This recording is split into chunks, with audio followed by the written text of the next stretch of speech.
আপুনি অলপ আগুৱাই আহিব কি ক'ব যেহেতু নিমাওমা পৰিৱেশ দেখা গৈছে চৰাইদেউ মৈদামত প্ৰতি বছৰে হাজাৰ হাজাৰ লাখ লাখ পৰ্যটকৰ ইয়াৰ আগমন ঘটে কিন্তু আজিৰ তাৰিখত নিমাওমা কি ক'ব আপুনি নিমাওমা মানে যথেষ্ট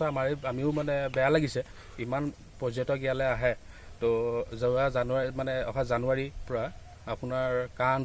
আন্দোলনতে আমাৰ পৰ্যটকটো বন্ধ হৈ গ'ল তাৰপিছত আপোনাৰ এই মহামাৰী কৰোণা ভাইৰাছ আহিলে কৰোণা ভাইৰাছৰ পৰা এতিয়া মানুহ আহিব নোৱাৰা হৈছে এতিয়া যথেষ্টখিনি আমাৰ অসুবিধাতো পৰিছোঁ তো তেনেকৈ আমাৰ মানে ছাইডবোৰত আহিব বেয়াও লাগে কেতিয়াবা ইমান এটা মানে আহোম ৰজাৰ প্লেচ তো তেওঁলোক মানে ফুৰিবলৈ আহে ইয়াত এতিয়াতো একেবাৰে নিমাওমা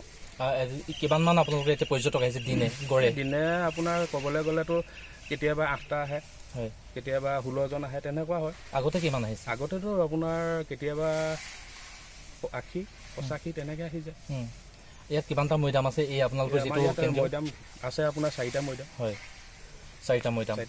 আচলতে মানে যি কৰোণা মহামাৰীৰ ইয়াত প্ৰাদুৰ্ভাৱ ঘটিল সেইটো কাৰণে এই যিটো সমস্যাটো হৈছে নেকি হয় সেইটো কাৰণে আমাৰ ইয়াত সমস্যাটো বেছি হৈছে আমাৰ ইয়াত বুলি আমাৰ এই আছে এক'লজিকেল মনুমেণ্টত যিমান ছাইড আছে চব ছাইডতে পাণ ভিজিটে বহুতেই কম হয় ইয়াত আপোনালোক কিমান সময় বন্ধ থাকিলে কিমান দিন এইটো আমাৰ আপোনাৰ কিমান মাহ হ'ব মানে মাৰ্চৰ পৰা আপোনাৰ হয় আপোনালোক কেতিয়া খুলিছে এইটো আপোনাৰ জুলাই খোলোতেতো আমি জুনৰ 17 তাৰিখেই খুলিছিলোঁ জুলাই 7 তাৰিখে আমাৰ 6 তাৰিখে আমাৰ কাউণ্টাৰ খোলা হৈছে এতিয়ালৈকে মুঠ আপোনাৰ কিমানমান মানুহ আহিছে পৰ্যটক এতিয়ালৈকে মুঠটো তেনেকৈ মই আপোনাৰ চাইহে ক'ব পাৰিম